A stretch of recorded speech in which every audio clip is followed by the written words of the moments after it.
നമസ്കാരം, ഞാൻ doctor Praveen Jacob. നമുക്കെല്ലാവർക്കും അറിയാം, തലവേദന നമ്മുടെ ജീവിതത്തിലെ വിട്ടുമാറാത്ത ഒരു തലവേദന തന്നെയാണ്. പലപ്പോഴും പല കുട്ടികളും എന്നോട് ഒന്ന് പറയും, എനിക്ക് പഠിക്കാൻ പറ്റുന്നില്ല ഡോക്ടറെ, തലവേദനയാണ്. IT ഫീൽഡുള്ള ആൾക്കാർക്ക് കൂടുതൽ തലവേദനയുണ്ട്.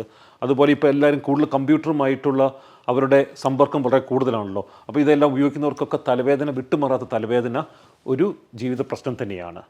അപ്പോൾ അതിൻ്റെ പ്രധാന കാരണങ്ങളാണ് ഞാൻ ഇന്ന് ഇവിടെ ചർച്ച ചെയ്യാൻ പോകുന്നത്. തലവേദന ജസ്റ്റ് ഒരു സിംറ്റം മാത്രമാണ്. അപ്പം ഞാൻ വിശ്വസിക്കുന്നത് സിംറ്റത്തിനെ ട്രീറ്റ് ചെയ്യുക എന്നുള്ളതല്ല, അതിൻ്റെ റൂട്ട് കോസിനെ ട്രീറ്റ് ചെയ്യുക എന്നുള്ളതാണ്. അപ്പോൾ ഈ തലവേദന, പ്രത്യേകിച്ച് ഒരു സൈഡിൽ മാത്രം ഉണ്ടാകുന്ന മൈഗ്രെയിൻ എന്ന് പറഞ്ഞ് ഈ തലവേദന വരാനുള്ള കാരണം എന്താണ്? നമ്മളെല്ലാവരും ചിന്തിക്കും സ്ട്രെസ്സാണ് ഇതിന് കാരണമെന്ന്. പക്ഷേ സ്ട്രെസ് അല്ല സുഹൃത്തുക്കളെ. ഈ തലവേദനയുടെ പ്രധാന കാരണം നമ്മുടെ ഉദരത്തിലുണ്ടാകുന്ന ഇറിറ്റേഷനാണ്. പ്രത്യേകിച്ച് സ്റ്റൊമക്കിലുണ്ടാകുന്ന ഹൈപ്പർ അസിഡിറ്റിയും ഗ്യാസ്ട്രൈറ്റീസും അല്ലെങ്കിൽ സ്റ്റൊമക്കിൻ്റെ ഇറിറ്റേഷനുമായിട്ട് തലവേദനയ്ക്ക് അഭേദ്യമായിട്ടുള്ള ബന്ധമുണ്ട്. അപ്പോൾ ഈ സ്റ്റൊമക്ക് അപ്സെറ്റുകൾ, നമ്മുടെ ഉദരത്തിലുണ്ടാകുന്ന ഈ അസിഡിറ്റിക്കും ഗ്യാസ്ട്രൈറ്റിസിനും കാരണം ഒരു ബാക്ടീരിയയുമാണ്. അതാണ് ഞാൻ പറഞ്ഞത്, റൂട്ട് കോസാണ് ഞാനിവിടെ നിങ്ങളോട് പറയാൻ ആഗ്രഹിക്കുന്നത്, ചർച്ച ചെയ്യാൻ ആഗ്രഹിക്കുന്നത്. റൂട്ട് കോസ് വേറൊന്നുമല്ല, ഒരു ബാക്ടീരിയയാണ്.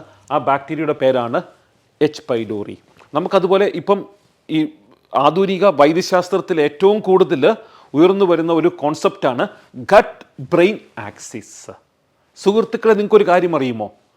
500ഓളം ന്യൂറോ ട്രാൻസ്മിറ്റേഴ്സും ബ്രെയിൻ ഹോർമോണും ഉൽപ്പാദിപ്പിക്കുന്നത് നമ്മുടെ ഉദരത്തിലാണ്, നമ്മുടെ ഗട്ടിലാണ്, വയറ്റിനുള്ളിലാണ്. പ്രത്യേകിച്ച് ചെറുകുടലിലും വൻകുടലുകളിലുമുള്ള ബാക്ടീരിയകളുടെ സഹായത്തോടെ 500ഓളം ബ്രെയിൻ ഹോർമോൺ ഉൽപ്പാദിപ്പിക്കപ്പെടുകയും അത് തലച്ചോറിലോട്ട് എക്സ്പോർട്ട് ചെയ്യുകയും ചെയ്യും. അതുകൊണ്ടാണ് ഞാൻ എപ്പോഴും പറയുന്നത്, നമുക്ക് 2 ബ്രെയിൻ ഉണ്ട്. മനുഷ്യർക്ക് 2 ബ്രെയിൻ ഉണ്ട്. ഒന്ന് ഫസ്റ്റ് ബ്രെയിൻ, രണ്ടാമത്തത് സെക്കൻഡ് ബ്രെയിൻ. നമ്മുടെ വയറിന് പറയുന്ന പേരാണ് സെക്കൻഡ് ബ്രെയിൻ എന്ന് പറയും. അതിന് പറയുന്ന പേരാണ് gut brain axis. Gut brain axis. അപ്പം മൈഗ്രെയിൻ ഒരു ബ്രെയിൻ ഇഷ്യൂ അല്ല, ഈ ഗട്ട് ബ്രെയിൻ ആക്സിസിനുണ്ടാകുന്ന ഡിഫക്റ്റാണ് മൈഗ്രെയിന് കാരണം. എന്നോട് ചോദിച്ചാൽ എനിക്ക് 100% ക്യൂർ ചെയ്യാൻ സാധിക്കുന്ന ഒരു രോഗം എന്ന് ചോദിച്ചു കഴിഞ്ഞാൽ ഞാൻ ഫസ്റ്റ് പറയും അത് മൈഗ്രെയിനാണ്. കാരണം ഇന്നേ വരെ എൻ്റെ ഒരു മൈഗ്രെയിൻ രോഗികൾക്ക് ഞാൻ തലയിലൊരു വിക്സ് പോലും അപ്ലൈ ചെയ്യാൻ വേണ്ടി ഞാൻ പറഞ്ഞിട്ടില്ല. എനിക്കറിയാം ഇത് തലയുമായിട്ട് ബന്ധപ്പെട്ട രോഗമല്ലെന്ന്. പക്ഷേ സ്റ്റൊമക്കിൻ്റെ ആസിഡ് കുറച്ചിട്ട് 100 കണക്കിന് ആൾക്കാർക്ക് വിമുക്തി കൊടുക്കാൻ എനിക്ക് സാധിച്ചിട്ടുണ്ട്. അതുകൊണ്ടാണ് ഇത്ര കോൺഫിഡൻ്റ് ആയിട്ട് ഞാനിത് പറയാൻ കാരണം. അപ്പം നമുക്ക് എന്താണ് ഗട്ട് ബ്രെയിൻ ആക്സിസ്, എങ്ങനെ ഈ ഗട്ട് ബ്രെയിൻ ആക്സിസിലുണ്ടാകുന്ന ഡിഫക്റ്റ് മൈഗ്രെയിനിലേക്ക് നയിക്കുന്നു, അതിനുള്ള പ്രതിവിധി എന്താണെന്ന് നമുക്ക് കാണാം. അപ്പോൾ എന്താണ് ഗട്ട് ബ്രെയിൻ ആക്സിസ് നമുക്ക് കാണാം. What is gut brain axis? GBA. Migraine ഉള്ളവരും തലവേദനയുള്ളവരും നിങ്ങൾക്ക് സമയം കിട്ടുമ്പോൾ ഗൂഗിളിൽ കയറി ഒന്ന് വായിക്കേണ്ട ഒരു ടോപ്പിക്കാണ്. ഏതാണ്? GBA, gut brain axis. Brain to gut, ഇതാണ് നമ്മുടെ ഫസ്റ്റ് ബ്രെയിൻ. ഇതാണ് നമ്മുടെ സെക്കൻഡ് ബ്രെയിൻ. ഈ സെക്കൻഡ് ബ്രെയിനാണ് ചെറുകുടലിലും വൻകുടലിലുമുള്ള ബാക്ടീരിയകളാണ് ഈ സെക്കൻഡ് ബ്രെയിനെ കൺട്രോൾ ചെയ്യുന്നത്. അപ്പോൾ ഈ ബാക്ടീരിയകളുടെ ഹെൽപ്പോടെയാണ് പല ന്യൂറോ ട്രാൻസ്മിറ്റേഴ്സും ബ്രെയിൻ ഹോർമോണും ഉൽപ്പാദിപ്പിക്കപ്പെടുന്നത്. പ്രത്യേകിച്ച് നിങ്ങൾക്ക് സമയം കിട്ടുവാണെങ്കിൽ ഒന്ന് പഠിക്കുക സെറോട്ടോണിൻ. 90% സെറോട്ടോണിൻ, അതായത് പ്രധാനപ്പെട്ട തലച്ചോറിലെ ഹാപ്പി ഹോർമോണായിട്ടുള്ള 90% സെറോട്ടോണിനും ഉൽപ്പാദിക്കപ്പെടുന്നത് നമ്മുടെ ചെറുകുടലിലും വൻകുടലിലുമുള്ള ബാക്ടീരിയകളുടെ സഹായത്തോടെയാണ്. അതിനുശേഷം ഈ സെറോട്ടോണിനെ ബ്രെയിനിലോട്ട് ട്രാൻസ്പോർട്ട് ചെയ്യുകയും ഈ ബ്രെയിനിൽ വെച്ചിതൊരു ബ്രെയിൻ ഹോർമോണായിട്ട് മാറുകയും ചെയ്യും. അതുകൊണ്ടാണ് ഈ വയറ്റിൽ പ്രശ്നമുള്ളവർക്കെല്ലാം വിഷാദരോഗം കൂടുതലായിട്ട് കാണപ്പെടുന്നത്. നമുക്കറിയാം, ഇവിടെ എന്ത് പ്രശ്നമുണ്ടെങ്കിലും അത് നമുക്ക് എന്ത് ചെയ്യും?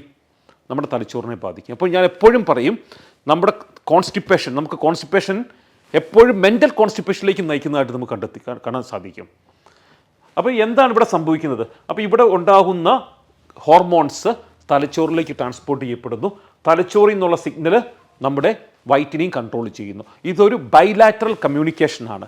നമ്മുടെ വയറ് തലച്ചോറുമായിട്ട് സംസാരിക്കും, തലച്ചോറ് വയറുമായിട്ട് സംസാരിക്കും. അപ്പോൾ ഈ പറയുന്ന ആക്സിസിൻ്റെ പേരാണ് ഗട്ട് ബ്രെയിൻ ആക്സിസ്. സുഹൃത്തുക്കളെ, മൈഗ്രെയിൻ അപ്പം നമ്മുടെ ബ്രെയിനിൻ്റെ പ്രോബ്ലം അല്ല, ഈ ഗട്ട് ബ്രെയിൻ ആക്സിസിനുണ്ടാകുന്ന ചില ഡിഫക്റ്റാണ്. 2 നെർവസ് സിസ്റ്റം ഉണ്ട്, സെൻട്രൽ നെർവസ് സിസ്റ്റവും എൻട്രിക് നെർവ് സിസ്റ്റം എന്ന് പറയും. Enteric nerve system. അപ്പോൾ ചെറുകുടലിലും വൻകുടലിലുമുള്ള നെർവിൻ്റെ ഒരു ശൃംഖലയുണ്ട്, അതിന് പറയുന്ന പേരാണ് എൻട്രിക് നെർവ് സിസ്റ്റം. അപ്പോൾ ഈ സെൻട്രൽ നെർവ് സിസ്റ്റവും എൻട്രിക് നെർവ് സിസ്റ്റവുമായിട്ടുള്ള കണക്ഷനുണ്ട്. അപ്പോൾ ഈ കണക്ഷനെ നിയന്ത്രിക്കുന്നത് ബാക്ടീരിയകളാണ്. അതുകൊണ്ട് ഞാൻ എപ്പോഴും പറയാറുണ്ട്, നമ്മുടെ മധ്യപ്രദേശം ആരോഗ്യകരമാണെങ്കിൽ ഉത്തർപ്രദേശം വളരെ സന്തുഷ്ടരായിരിക്കും. അപ്പോൾ മധ്യപ്രദേശാണ് ഉത്തർപ്രദേശിനെ ഹാപ്പിയാക്കുന്നത്. അതെപ്പോഴും നമ്മൾ മനസ്സിൽ വെക്കേണ്ട ഒരു ഫാക്റ്റാണ്. ബ്രിട്ടീഷ് മെഡിക്കൽ ജേർണലിൽ പബ്ലിഷ് ചെയ്ത ഒരു സ്റ്റഡി നമുക്ക് കാണാം.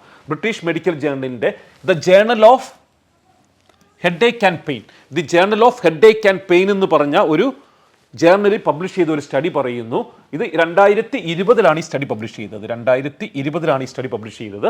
Gut brain axis and migraine എന്നാണ് പറഞ്ഞിരിക്കുന്നത്. Gut brain axis and migraine headache a comprehensive review. ഈ ഒരു പഠനം പറയുന്നു gut brain axis and migraine headache. നിങ്ങൾക്ക് ഇതേ ഹെഡിങ് ഗൂഗിളിൽ അടിച്ച് നോക്കിയാൽ മതി. BMC എന്ന് എഴുതുക, ബ്രിട്ടീഷ് മെഡിക്കൽ ജേർണൽ BMC എന്ന് അടിക്കുക, എന്നിട്ട് എടുക്കുക gut brain axis and migraine headache a comprehensive review എന്ന് അടിച്ചു കഴിഞ്ഞാൽ ഇതിൻ്റെ ഫുൾ പഠനം നിങ്ങൾക്ക് ഫ്രീ ആയിട്ട് ലഭിക്കുന്നതാണ്. അപ്പം gut brain axis and migraine headache relation ഉണ്ടെന്ന് ഈവൻ പ്രശസ്തമായിട്ടുള്ള ജേർണൽസ്, ബ്രിട്ടീഷ് മെഡിക്കൽ ജേർണലും അമേരിക്കയിലെ ജേർണൽസും കൂടി ഇന്ന് സമർത്ഥിക്കുന്ന ഒരു കാര്യമാണ്. അതുകൊണ്ടാണ് മൈഗ്രെയിൻ ഉള്ളവർക്ക് ഛർദ്ദിച്ച് കഴിയുമ്പോൾ അവർക്കൊരു റിലാക്സേഷൻ ലഭിക്കും. അവരുടെ തലവേദന പെട്ടെന്ന് കുറയുന്നതായിട്ട് കണ്ടെത്തിയിട്ടുണ്ട്. അതിന് കാരണം ഈ സ്റ്റൊമക്കിൻ്റെ ആസിഡ് പുറത്തോട്ട് പോയപ്പോൾ അവരുടെ മൈഗ്രെയിൻ്റെ ഹെഡേക്ക് കുറഞ്ഞു.